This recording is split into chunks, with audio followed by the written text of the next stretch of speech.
First strike. The mining vessel Sierra Madre wasn't built for combat.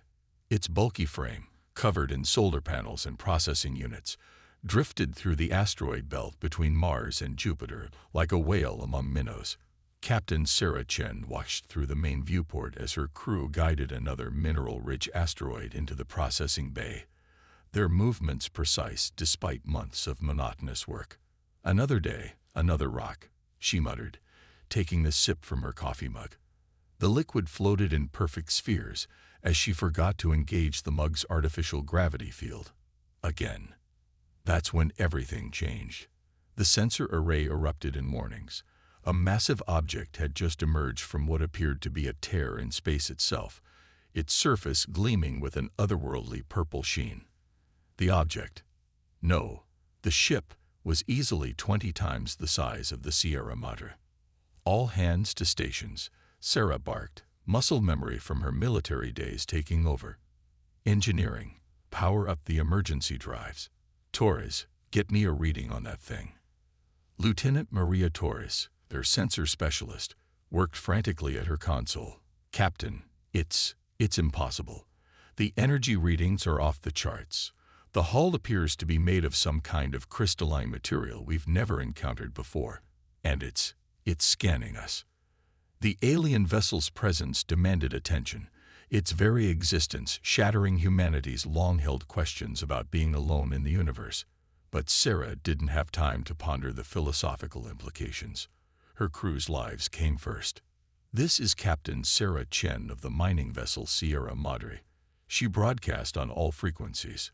"We are a peaceful mining operation under the jurisdiction of the Earth Coalition. Please identify yourself." The response came not in words, but in action. A beam of purple energy lanced out from the alien ship, slicing through a nearby asteroid as if it were butter. The message was clear: submit or die. "Like hell," Sarah muttered. "Torres, remember that modification you made to our mining laser? The one I pretended not to notice because it violated about 15 safety regulations." Torres grinned despite the tension. "The one that technically turns it into a plasma cutter capable of slicing through battleship armor. That modification." "Exactly. Power it up. Johnson, plot us a course that uses these asteroids for cover. If they want to fight, let's show them why you don't corner a rat." The alien vessel, belonging to what they would later learn was the Meridian Empire, moved with impossible grace for its size. But Sarah had spent years navigating the treacherous asteroid belt. Every rock, every gravitational eddy, every dust cloud was a potential advantage. "They're firing again," Torres called out. Sarah's hands flew across her console, engaging emergency thrusters. "Now, Torres." The Sierra Madre's modified mining laser, powered by the same fusion core that processed asteroids, fired. The beam struck the alien vessel's shields, which flickered but held. However, the attack had clearly surprised them. Their next shot went wide. "Their shields adapted," Torres reported. "But Captain, they're using a crystalline-based technology. What happens to crystals under extreme temperature changes?" Sarah smiled grimly. "They shatter. Johnson, get us behind that nickel-iron asteroid. Torres, divert all power to the laser. We're going to give them a lesson in basic physics." The Sierra Madre danced through the asteroid field, using the very rocks they usually mined as cover. Each time the alien vessel fired, they were ready, dodging, or using asteroids as shields. Meanwhile, Torres recalibrated the mining laser, adjusting its frequency. "Ready, Captain. Target their primary shield emitter. Fire." The modified mining laser struck the same spot on the alien vessel's shields, but this time pulsed rapidly, alternating between extreme heat and cold. The crystalline technology, unable to adapt to such rapid temperature changes, began to crack. A section of the alien ship's shields failed catastrophically, shards of energy dispersing into space. Before they could recover, Sarah ordered another blast, this time aimed at their weapons array. The alien vessel's main gun exploded in a spectacular display of purple fire. The massive ship hung there for a moment, as if in disbelief that a primitive mining vessel had managed to wound it. Then, with what seemed like injured pride, it turned and vanished back through another spatial tear. Sarah slumped in her chair, the adrenaline slowly fading. "Torres, get me a tight beam transmission to Earth Command. Priority 1. Tell them everything's changed, and that they might want to take a look at your modifications to our mining laser." As the message was sent, Sarah stared out at the asteroid field. Humanity had just fought its first interstellar battle, and won, using nothing more than a mining ship and human ingenuity. But she knew this was just the beginning. The Meridians would be back, and next time, they wouldn't underestimate humanity. "Well," she said to her shaken but proud crew, "I guess we're not just miners anymore." The Sierra Madre resumed its position among the asteroids, but now with a new purpose. They weren't just mining minerals anymore. They were mining something far more valuable: knowledge about humanity's new enemies. And Sarah had a feeling they'd need every scrap of information they could get for what was coming. The hidden edge. 3 months after the Sierra Madre incident, Earth had changed. The sprawling underground facility beneath the Atacama Desert hummed with activity as Dr. Maya Patel studied the holographic display before her. The crystalline shard recovered from the asteroid field floated in the projection, its purple surface reflecting light in ways that defied conventional physics. "Run the simulation again," she ordered, her dark eyes never leaving the display. This time, adjust for quantum resonance. The lab's AI complied, and new data streams filled the air around her. The Meridian technology was unlike anything humanity had ever encountered, but it wasn't magic. Everything had rules, patterns, weaknesses. They just had to find them. A familiar voice broke her concentration. "Making progress." Maya turned to find Sarah Chen, now Colonel Chen, walking into the lab. The former mining captain had traded her utility jumpsuit for a military uniform, though she still carried herself with the same practical confidence. "More than you'd expect," Maya replied, gesturing to the display. "Their crystalline technology isn't just a building material. It's a quantum computer network. Each crystal is interconnected at the subatomic level. It's brilliant, but it's also their greatest weakness." Sarah raised an eyebrow. "How so?" "Quantum entanglement is delicate. The Meridians use it to achieve incredible processing speeds and energy efficiency, but it makes their systems vulnerable to targeted quantum interference." Maya's fingers danced across the holographic controls. "Remember how your mining laser caused their shields to fail? It wasn't just the temperature changes. The laser's frequency accidentally matched their quantum resonance pattern. Can we replicate that effect?" "Better." Maya pulled up another display showing a sleek weapon design. "We're calling it the Quantum Disruptor. It doesn't just match their resonance. It actively disrupts it.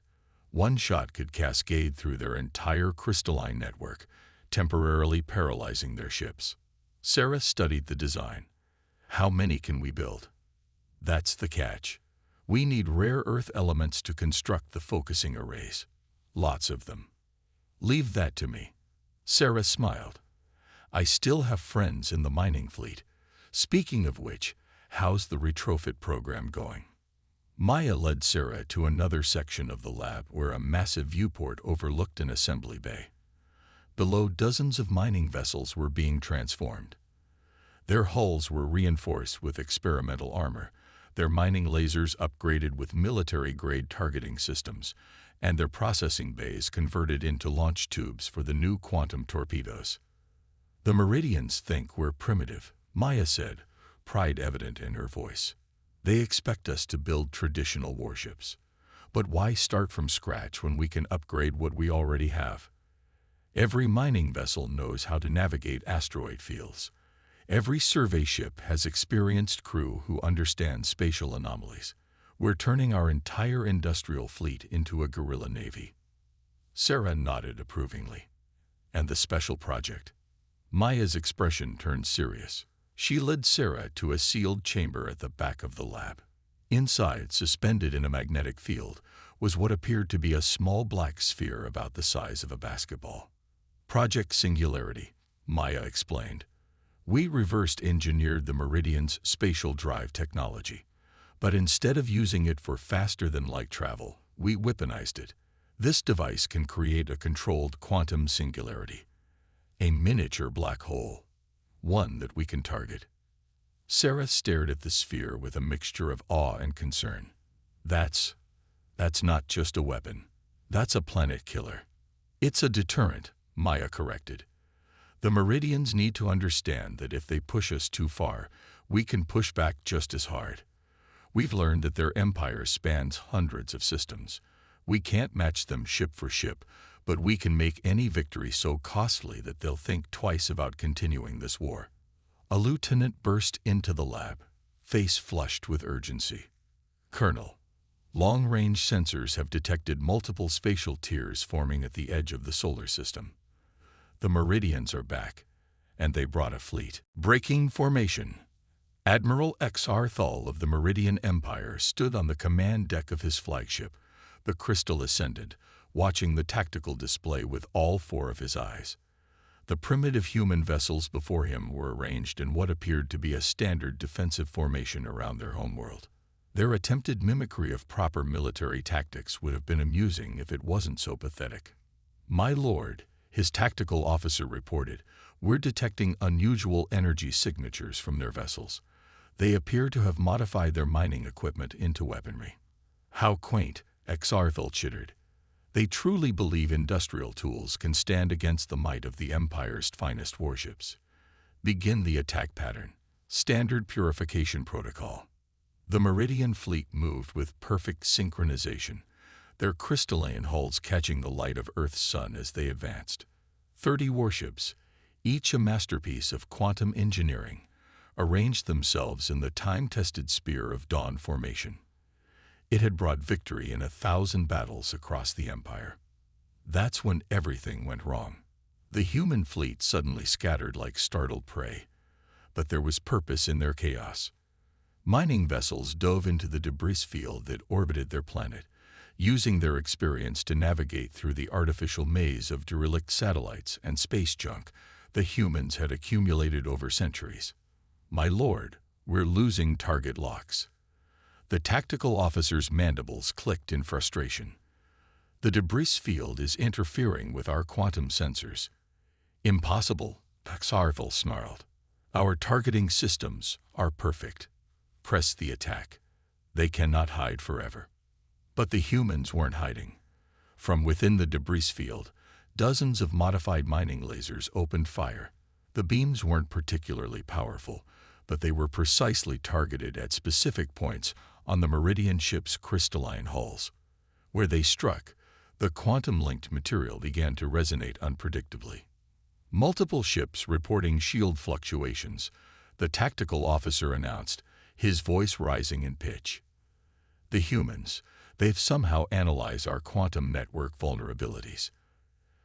Zarthal's carapace darkened with rage. Maintain formation. They are trying to. He never finished the sentence.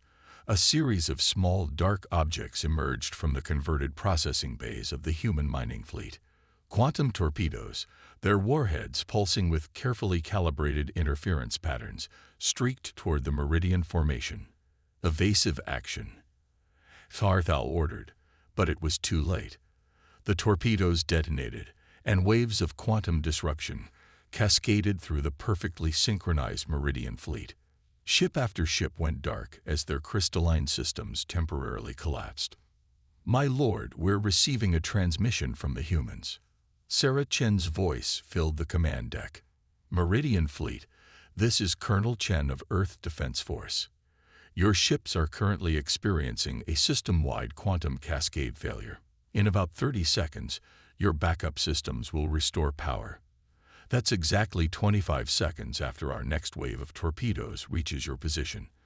I suggest you reconsider your attack. Kazarthal's mandibles quivered with fury. You dare threaten. This isn't a threat, Sarah interrupted. It's a lesson.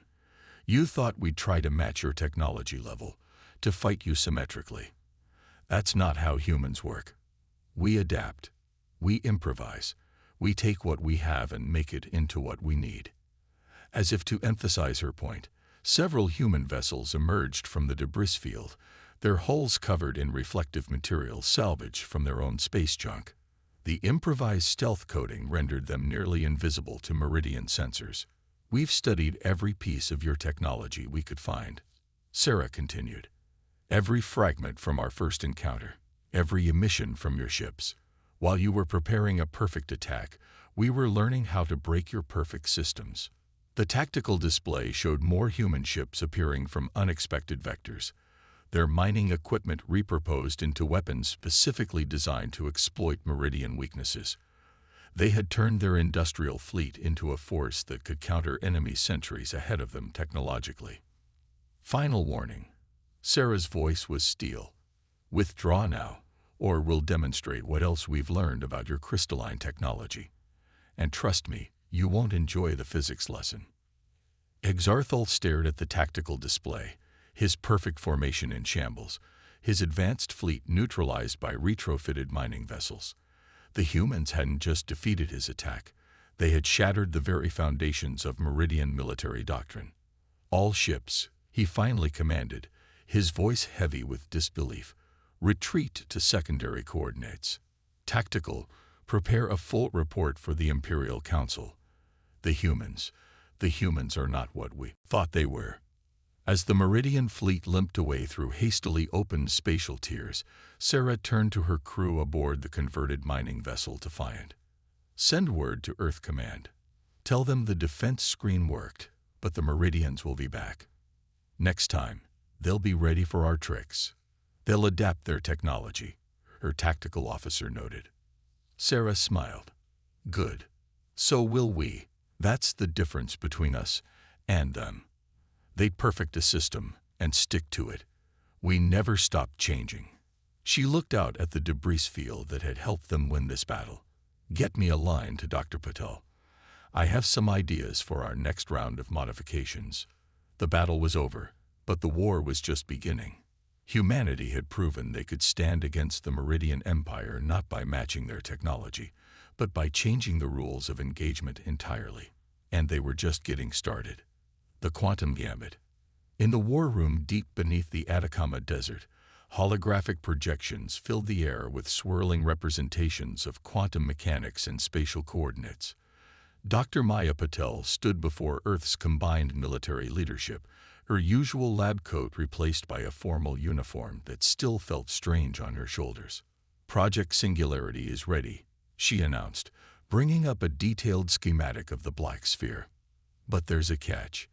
The quantum singularity device needs to be delivered directly to the Meridian homeworld's defense grid to be effective. Colonel Sarah Chen, now bearing the scars of 3 major battles against Meridian incursions, leaned forward. That's suicide. Their home system must be the most heavily defended location in their empire. Not as defended as you might think, Maya countered, switching the display to show intercepted Meridian communications. They're so confident in their technological superiority that they've never faced a serious threat to their core worlds. Their defense grid is formidable, but it's also predictable. And we've learned something interesting about their quantum network. She highlighted a series of energy patterns. All their systems are connected through quantum entanglement. It's what makes their technology so powerful. But it also means every crystal, every ship, every defense platform in their empire is ultimately linked to their central control network on their homeworld.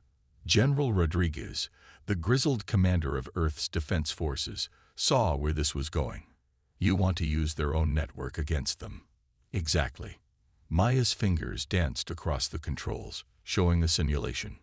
One properly calibrated quantum singularity, detonated at the heart of their network, could disrupt their entire empire's military capabilities.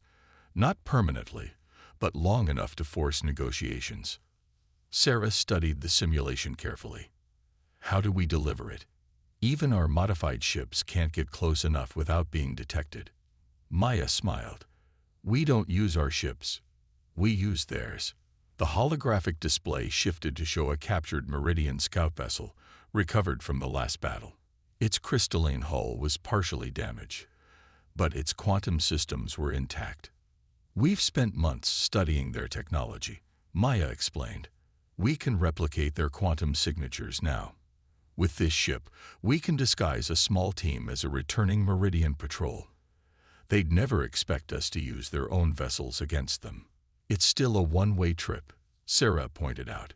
"Even if we succeed, there's no guarantee of surviving the singularity's effects."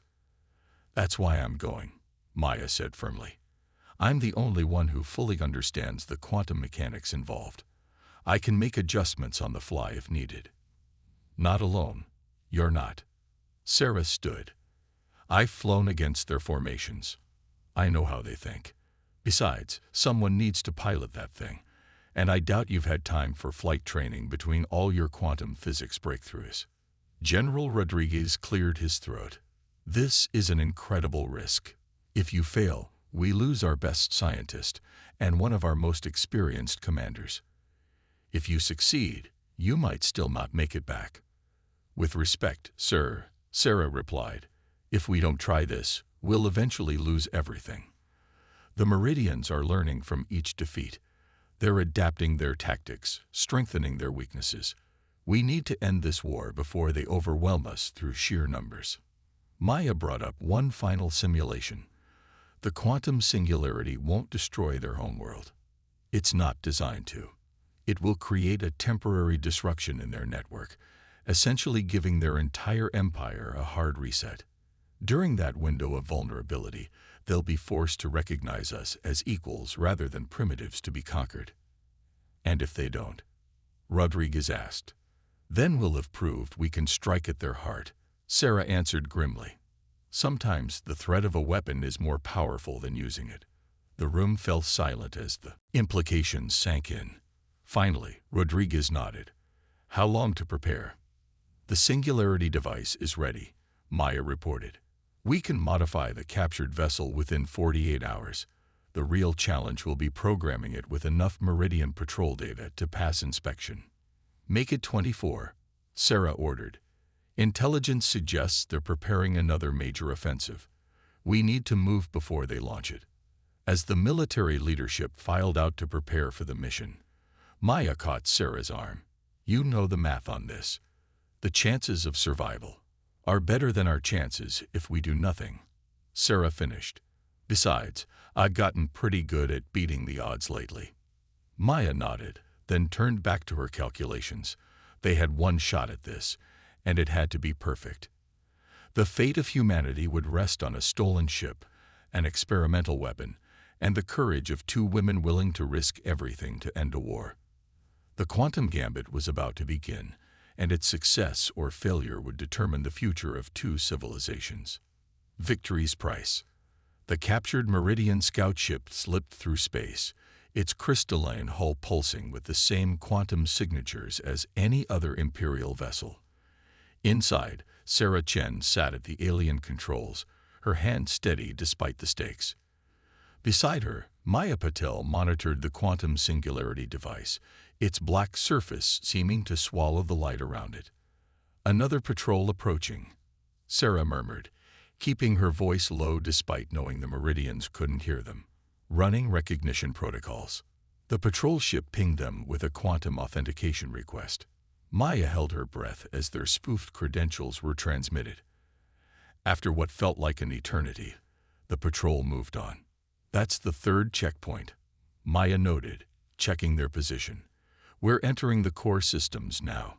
Through the viewport, the Meridian homeworld came into view. Unlike Earth's blue-green sphere, this planet shimmered with artificial beauty. Crystalline structures extended from the surface into orbit, creating a geometric web of pure energy and impossible architecture. "Their arrogance is their weakness," Sarah observed. "Look at it. They've built their entire civilization on a single point of failure. One technology, one network, one perfect system." "Speaking of which," Maya said, "we're being directed to a docking pattern. The automated systems are taking control." Sarah nodded grimly. "Just as we planned. Their own defense grid will deliver us right to the heart of their network." She turned to Maya. "Start the countdown." If anything goes wrong. It won't, Maya interrupted, her fingers dancing across the quantum device's controls. The calculations are perfect. The real question is whether they'll understand the message we're sending. The stolen ship descended through layers of automated defenses, each more impressive than the last. The Meridians had built their capital as a testament to their technological supremacy, never imagining it could be used against them. Warning lights suddenly flashed across their console. They've detected the quantum irregularity, Maya reported, her voice tense. The device's containment field is harder to maintain this close to their network hub. How long until they realize we're not who we say we are? A massive energy surge answered her question. Their ship shuddered as it was caught in a containment beam. "Attention, unauthorized vessel," a familiar voice filled their ship. "This is Admiral Tarthal. I must admit, I'm impressed you made it this far, but your primitive deception ends here."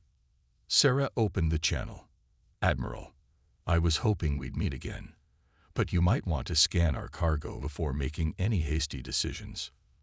There was a pause, then Exarthal's voice returned, all four of his eyes widening on the video feed. "Impossible. You've created a quantum singularity. Your species shouldn't be capable of understanding your technology." Maya cut in. "Or of turning it into something you never imagined. That's exactly why we're here, Admiral. To show you what humanity is truly capable of. You'll destroy everything." Exarthal hissed. "The network, the capital, the empire itself." "No," Sarah corrected.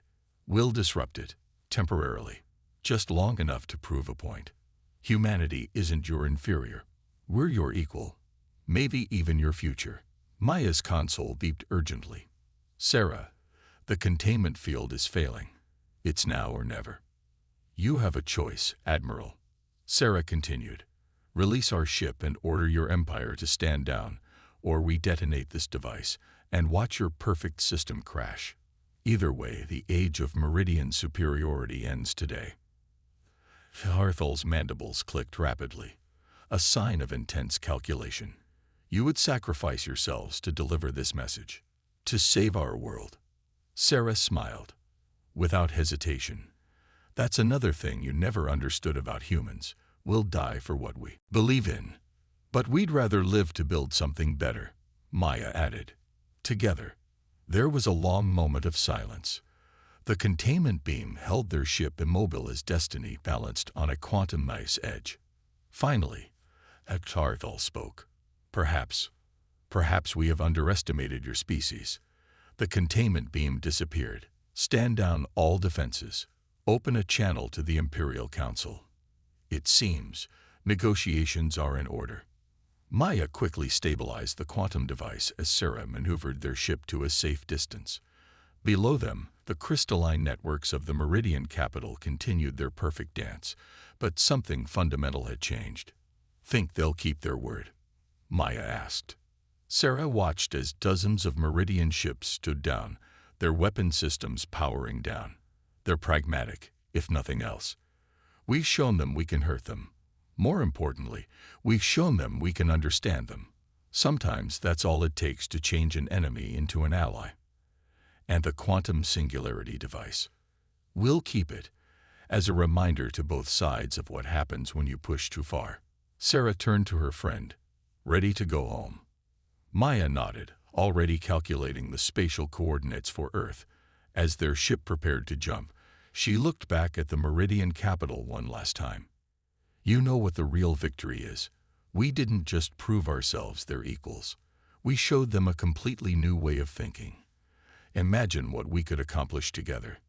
The stolen ship disappeared into a spatial tear, leaving behind an empire forever changed by its encounter with humanity. The war was over, but the real revolution, the sharing of ideas between two vastly different civilizations, was just beginning. Back on Earth, as celebration erupted at the news of peace, Sarah Chen raised a glass with Maya Patil in the same underground lab where their journey had begun.